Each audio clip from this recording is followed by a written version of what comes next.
um trecho de uma fala do Pedrinho que o Elton chamou a atenção hoje. Que o Pedrinho... Nós temos esse vídeo aí, ô Gabriel.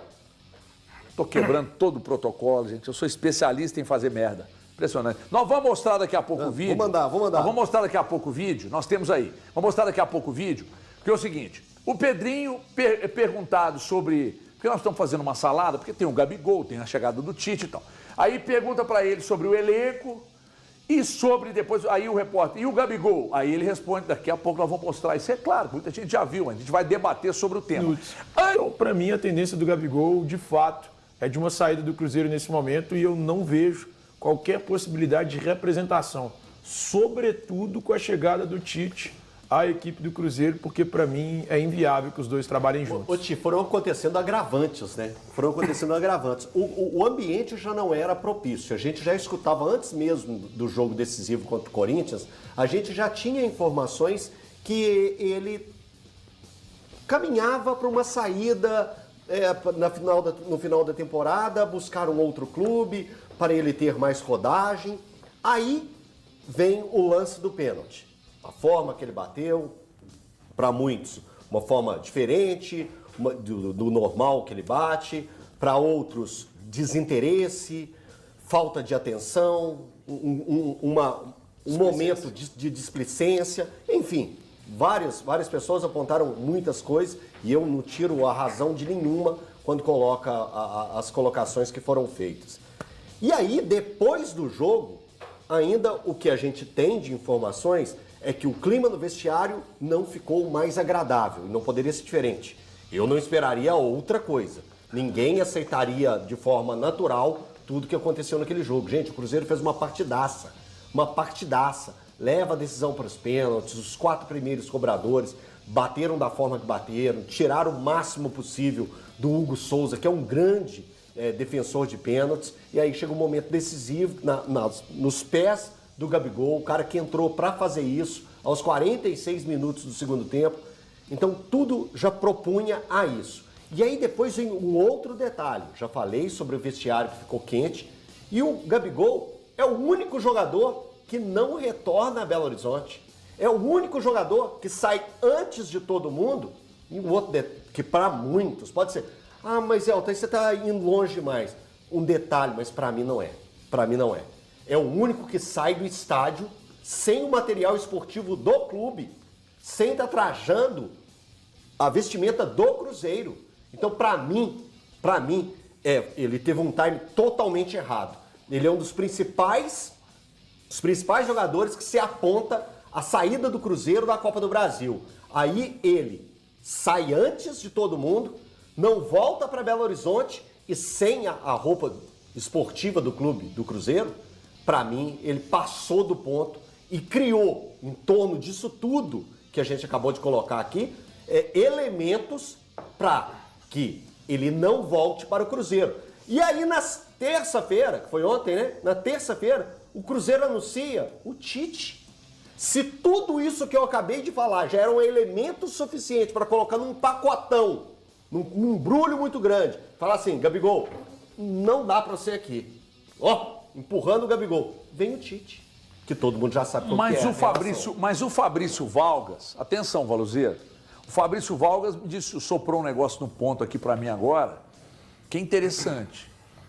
O Fabrício diz assim, HG, e se ele acerta o pênalti e o Cruzeiro vai para a final e, de qualquer forma, o Jardim sairia, né? Depois da final. Depois da final, já estava definido, sendo campeão ou não, o Jardim iria embora. E se ele faz o gol e o Cruzeiro vai para a final e daqui a pouco o Cruzeiro é campeão da Copa do Brasil? Aí o Tite vem, e aí? Ele sairia de qualquer jeito? Mas aí contrataria um Tite? O HG, é difícil a gente responder essa boa questão, boa tarde para você a todos aqui no estúdio, levantada pelo Valgas, mas uma coisa já é fato. Vamos tirar o Tite da história e colocar a temporada do Cruzeiro até o Jardim terminar? O Gabigol já havia demonstrado por várias vezes, foi temas, foram perguntas que aconteceram nas coletivas também, da utilização do Gabigol. O Jardim falou em vários momentos, quem não tem a capacidade de utilizar todos esses jogadores sou eu. E o Gabigol manifestou que gostaria de mais minutos, mas a verdade é que a temporada não deu brechas a ele. E por conta do rendimento dos jogadores no campo, e também, vou falar, ele nunca incomodou através, porque assim, o fulano, o Caio Jorge e o Matheus Pereira tá muito bem. Tá, mas quando aparece um jogador o suficiente para incomodar, para fazer o técnico pensar, ele pode repensar, mas o Gabigol nunca conseguiu ter um desempenho para colocar a pulga atrás da orelha no Leonardo Jardim, nunca. Ele teve um momento que ele foi útil, que ele ajudou, sim, claro, bem abaixo da expectativa dele, mas muito abaixo,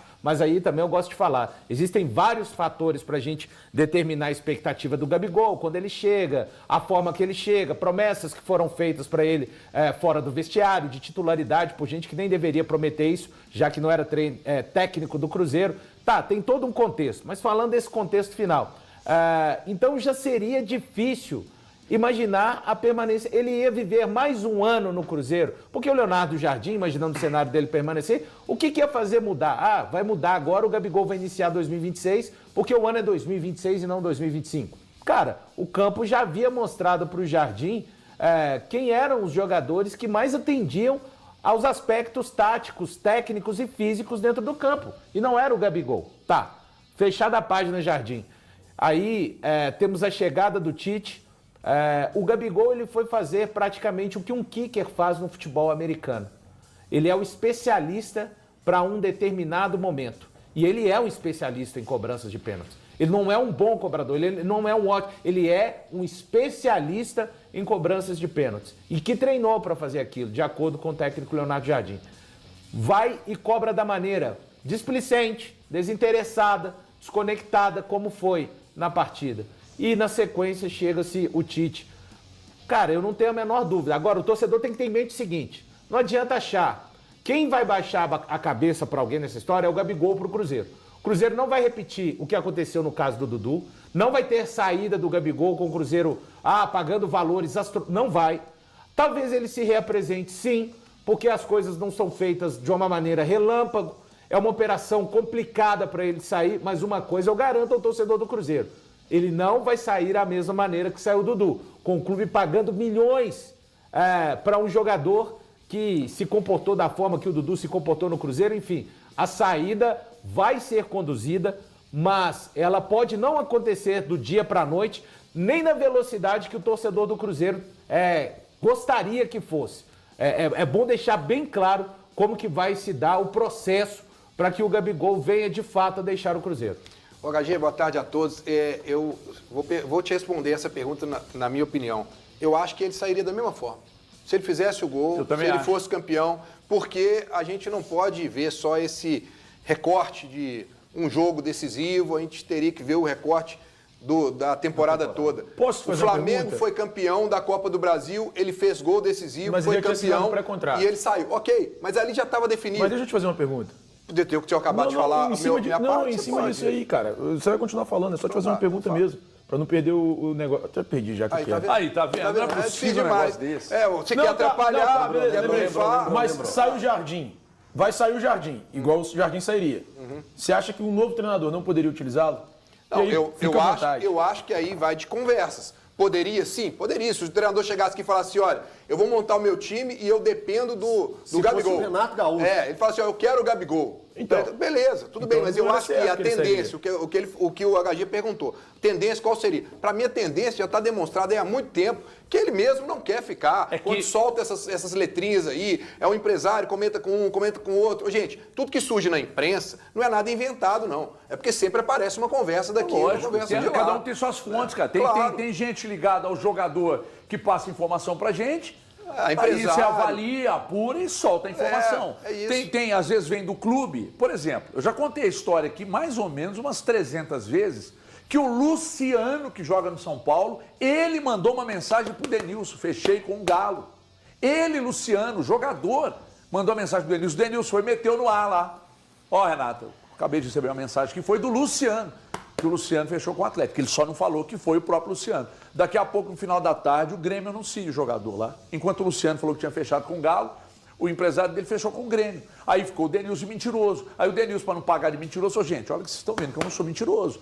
Foi o próprio Luciano que me falou. Então, isso acontece. Por exemplo, eu recebi uma informação durante o programa lá na Band News hoje, recebi uma informação de uma fonte que inclusive está assistindo a gente, que eu confio e gosto muito, me disse, ó, tem um empresário, patrocinador do Santos, que foi convidado, recebeu um pedido para que ele intermediasse financeiramente, viabilizasse a ida do Gabigol para o Santos. Então, um empresário, uma marca que já é patrocinadora do Santos, esse empresário pediram para que ele viabilizasse a ida do Gabigol para lá. A impressão que eu tenho é que o Gabigol, o Valu falou disso hoje, o Gabigol até um certo momento da temporada, ele se desdobrou nos treinos, ele se entregou nos treinos, mas ele não tinha as características que o treinador queria. Aí o treinador rechaçou a possibilidade dele entrar no time. Quando ele viu que não ia jogar mesmo, ele falou assim, eu vou embora disso aqui, não vou ficar aqui não. E aí, o que mantém o Gabigol ali? Cara, o salário de 3 pila. Quanto ele ganha, Thiago? 2,5. Não é problema nosso, mas é bom, né? Só para justificar. Então é o seguinte, 2,5 pila por mês, recebendo rigorosamente em dia. Cara, tudo bem, se ele tem uma proposta melhor perto disso, para um time que ele vai ser titular, ele vai meter o pé. Pode ficar perto da esposa. Ele é casado? Ele é casado. Não, ela tá morando aqui. Ela tá morando aqui, a Rafaela. Aqui? A namorada é vizinha lá? É a Rafaela, não é? Por que nunca me chamou para ir lá? É, a Rafaela, irmã do Neymar. Irmã do Neymar. Irmã do Neymar. E eles estão casados? Eles estão morando juntos. Eles moram Eu vi uma entrevista dela esses dias nas redes sociais. Quem mora Vocês são junto? Léo Dias e o Thiago. Pode ser Do amaziado Thiago também, né, HG? É, amaziado. Gostou de amaziado? Amaziado. E ela falou que nem curte tanto Belo Horizonte. Ele tem ela gosta mestrado. mais de São Paulo. Ela falou?